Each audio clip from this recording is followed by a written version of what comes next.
Magandang umaga, gising na pamilya at Pilipinas. Oh, but before we get started, you got a little something right here. It's the overflow from your heart.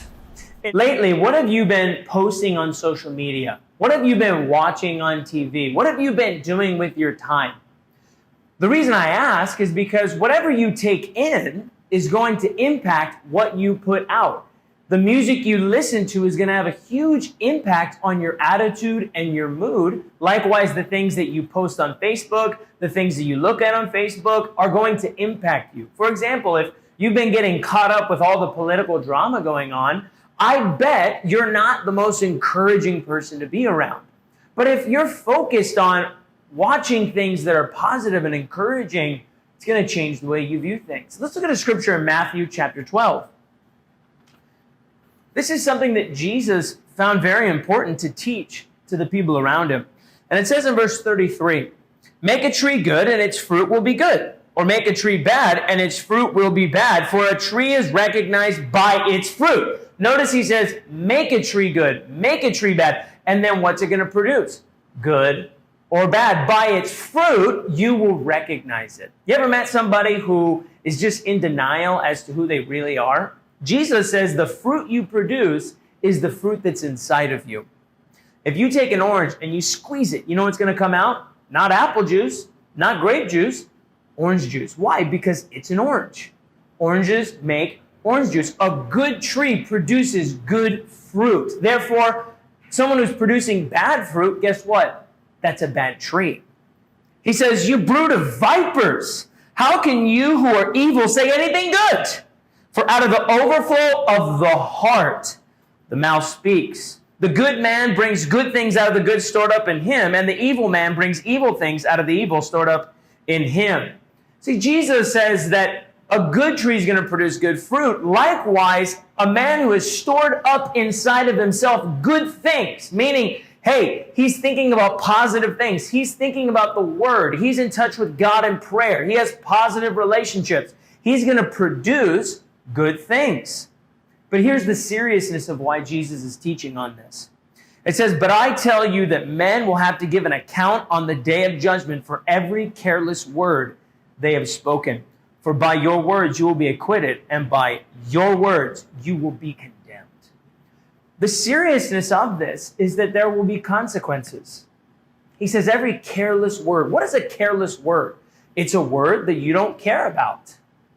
And so much of what we do, especially in a time like this of quarantine, is careless. We don't put thought into it. I think for some of us, we think that our quiet times just need to happen naturally. We wake up, and eventually we lounge around, and then eventually we open our Bible, we read a little bit. That's not it. We've got to be careful how we conduct ourselves. We've got to be careful what we watch, what we listen to. I'm not saying that you need to only listen to Christian music or you should only watch cartoons and G-rated movies. That's all I'm saying. But what I am saying is that you need to be careful as to what you're taking in. It's like food. You are what you eat. If you eat bad food, you're going to have bad health. If you eat healthy, you're going to be healthy.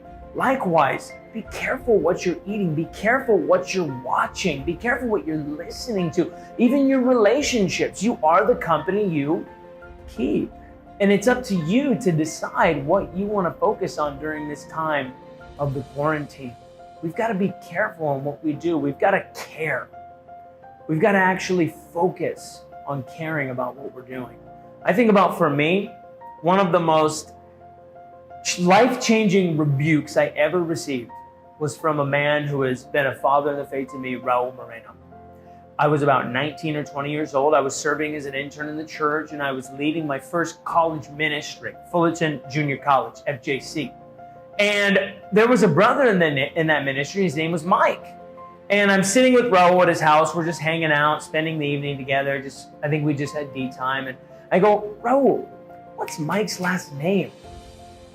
And he goes, "Pacheco." "Pacheco, okay, thanks. All right, cool."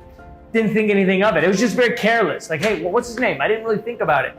But then Raul kind of looks at me. He goes, "You know why you don't know his name, Ricky? You know why you don't know his last name and I do? Because I pray for him every single day. You don't know his last name because you don't love him. I go, whoa, bro, what do you mean I don't love him? How can you say I don't love him? I said, bro, he's in your ministry. He's your disciple, and you don't even know his last name. I was so convicted. You know what? Because he was right. He didn't mean that I didn't love him in the sense that I hated him. What he meant was, bro, if you really loved him, you'd pray for him. You would be caring in your relationship with him. You see, Jesus says that you need to be careful what you're taking in, because what you produce, the words you say, the actions you have, they're going to be judged. And you may not care, you may not think it's a big deal, but it is. I want to challenge us to be careful what we're putting in. Philippians chapter 4, verse 8, Paul tells the Philippian church, hey, listen, you guys need to focus on what's good, whatever's excellent, whatever's praiseworthy. He says, think about such things. What we think about is who we are. I want to encourage us, let's not just read the Bible. Let's have great quiet times. Let's not just pray. Let's cry out to God. Let's not just talk to each other. Let's encourage one another, because at the end of the day, when we get to heaven, I want God to look at us and say, the things you did, the things you said, they not only encouraged and helped people, but they produced incredible fruit that I'm proud of. And that is the dose. That's not what forgiveness is about. The word forgive has the word give, which means that you are giving someone something back regardless of what they have done. Hey everyone, I hope you're enjoying the videos. Please make sure to like our Facebook page and subscribe to our YouTube channel. If you want to do Bible studies, have any prayer requests, please click the link below, and we want to help you in your relationship with God.